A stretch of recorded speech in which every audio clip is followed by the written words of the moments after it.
Well, student, in the last lecture, we had completed about the topic about the electric flux. That electric flux phi is equal to vector E dot vector delta S. Flux means what? Any field lines are linked with the surface, means it is a flux. But the field lines are parallel to the surface, the flux is zero. Now today we are taking that application of the what Gauss theorem. And also we have studied about the Gauss theorem in the last lecture. And today we are taking the application of the Gauss theorem.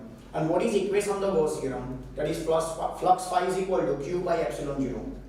And where Q is called the electric charge enclosed by the Gaussian surface.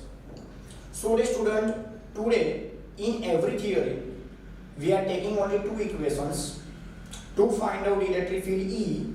First equation, phi is equal to vector E dot delta S. Dot vector delta S. Let me say E dot delta S. And another equation, flux phi is equal to Q by epsilon 0. Only these two equations can derive the electric field intensity of a given body. Now today it is a next topic. It is about the application of the word Gauss theorem. Adding this application of the word Gauss law or application of the Gauss theorem. In this application of the Gauss theorem, total 3 applications are given into your textbook. There is a first application, electric field due to an infinitively long straight charge wire. Electric field due to an infinitively long straight charge wire. Here is our charge wire. This is our charge wire. Student, you can see that on this board. This is our charge wire and it is an infinitely long charge wire. So it is a charge wire.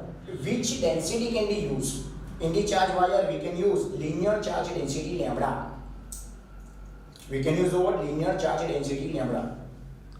So there is a fixed method to derive the answer of the electric field E.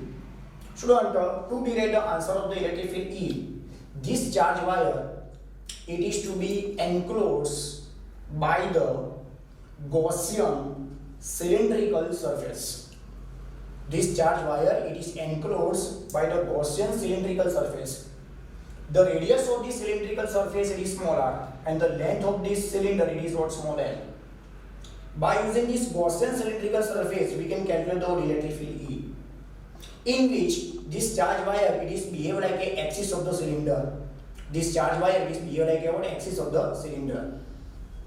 Student, you can see that in this charge wire, the electric field is radially outward direction. Everywhere the electric field is radially outward direction. In this Gaussian cylindrical surface, there are two types of surface. These are called the sides of the cylinder. These are called the what? Sides of the cylinder or end of the cylinder. And this is called the curved part of the cylinder. This is called the what? Curved part of the cylinder. First of all, student, observe this diagram. Electric field is radially outward direction from the wire, or also you can say that electric field is normal to the wire. Student, the area vector of this side of the cylinder, area vector is always normal to the surface. Area vector is always normal to the surface. Now the surface is like this. So now the area vector perpendicular to it, so delta S, it is in this direction. So the angle between vector E, vector delta S, it is a 90 degree. Therefore the flux linked with this surface, it is what, 0. Flux linked with this surface, it is what, 0. And also we can say that these electric field lines are parallel to the surface. When the electric field lines are parallel to the surface, naturally the flux is 0. And similarly on the second end, again the electric field lines are parallel to the surface. Therefore again the flux is what, 0. Or also mathematically we can explain like this. For this surface, area vector is downward direction. It is your delta S. Electric field is radially outward direction. Angle between them is 90, therefore flux is 0. Only the flux, it is linked with the curved surface of the cylinder. Only the flux is linked with the what? Curved surface of the cylinder. So now on this curved surface, at point P, you draw the one small element, that is called an area element. At point P, you draw the one small area element, and that area element normal to the surface, it is delta S. Electric field is normal to the wire, radially outward direction.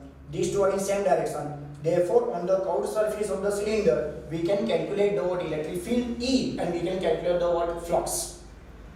But on the side of the cylinder, the flux is what, 0. Okay. Now the explanation from this diagram it is completed. Now the description that is to be shown on this board. First thing it is about the S1 figure. Consider a infinitely long thin straight wire with a uniform linear charge density lambda. Once again student, S1 figure, consider a infinitely long thin straight wire with a uniform linear charge density lambda. Now the electric field at point P dash, at point P double dash, it is same because their distances are the same from the wire. Okay, once again student, electric field at point P dash, at point P double dash, it is same because it is their distances are same from the wire. Another thing student, S1 figure, take an imaginary Gaussian cylindrical surface. See this dotted line, it is our Gaussian cylindrical surface. Take an imaginary Gaussian cylindrical surface. The field is radially everywhere. The field is radially in an outer direction everywhere throughout this cylinder. Okay. Now the flux through the end of the cylinder having a circular region, it is 0. Flux through the end of the cylinder which is having a circular region, it is what? 0. How the flux is 0? That mathematically drawn on this board. Okay. Now the next things. At the curved part of the cylinder, surface E is normal to the surface. This is our curved part. E is normal to the surface. And its magnitude remains constant throughout this curved surface. And its magnitude remains what? Constant throughout the surface. It is only depends upon the R. Right now the point P dash, point P double dash, they are at the same distance of R. But suppose the distances change, electric field is then changing. Electric field is changing. Okay? Sorry.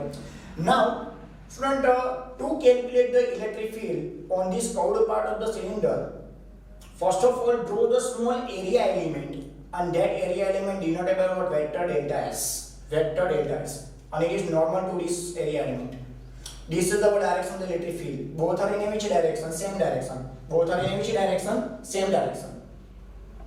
Students, so that the flux linked with this small area element, it is equal to E into delta S. It is equal to what? E into delta S. Where delta S, it is a total surface area of the curved part of the cylinder. It is a total surface area of the curved part of the cylinder. Total surface area of R radius, L length cylinder, it is 2 pi RL. Area of the curved part of the cylinder, it is at 2 pi RL. Surface area of the curved part of the cylinder, it is 2 pi RL. So the next step can be explained like this, student. The length of the cylinder is L. Therefore, the surface area of the curved part, it is delta S is equal to 2 pi RL. It is delta S is equal to what? 2 pi RL. It is a surface area of the curved part of the cylinder. Okay. Now flux through the curved surface of the cylinder, that is given by flux phi is equal to vector E dot delta S. Both are in the same direction. They are parallel vector. Angle between them is 0. Cos 0 is equal to 1. So that directly you can write down E into 2 pi RL because the delta S is equal to 2 pi RL. It is your equation number 2. Student, the first equation of the flux is completed. Phi is equal to vector E dot delta S. Now student, we are using the next equation. It is from the Gauss theorem, from the Gauss law. Flux phi is equal to Q by epsilon 0, where Q is equal to what? Charge enclosed by the Gaussian surface. How much charge it is enclosed by the Gaussian surface? The charge it is enclosed by the Gaussian surface, it is having a length L. In this theory, to calculate how much charge it is enclosed by the Gaussian surface using the linear charge density lambda. Student, per unit length, charge is lambda. For a L length, charge is dash, it is lambda into L. So that student, the charge is enclosed by the cylinder, that is Q is equal to lambda into L. Now there is a simple step. According to Gauss law, flux phi is equal to Q by epsilon 0. where Q is equal to lambda into L by epsilon 0. It is equation number 3. Equation number 2, it is flux phi is equal to. Equation number 3, it is also what flux phi is equal to. Now from the equation number 2 and 3, we can say that E into 2 pi RL is equal to lambda L by epsilon 0. From both the side, LL cancel. Both the side LL cancel. Now the remaining step, that is E is equal to lambda upon 2 pi epsilon 0 into 1 by R. This is the electric field intensity due to infinitively long charge wire. It is a electric intensity due to infinitively long charge wire. It is a lambda by 2 pi epsilon 0 1 by R. So that this term is remains constant, E proportional to 1 by R. E proportional to 1 by R.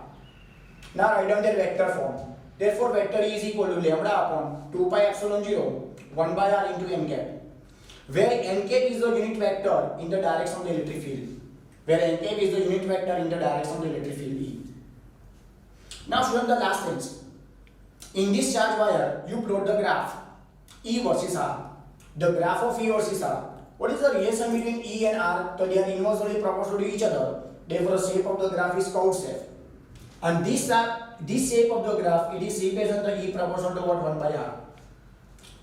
Okay, student. Now the theory is about the electric field intensity due to a uniformly charged wire. Due to a uniformly charged wire, it is completed. Remember this equation.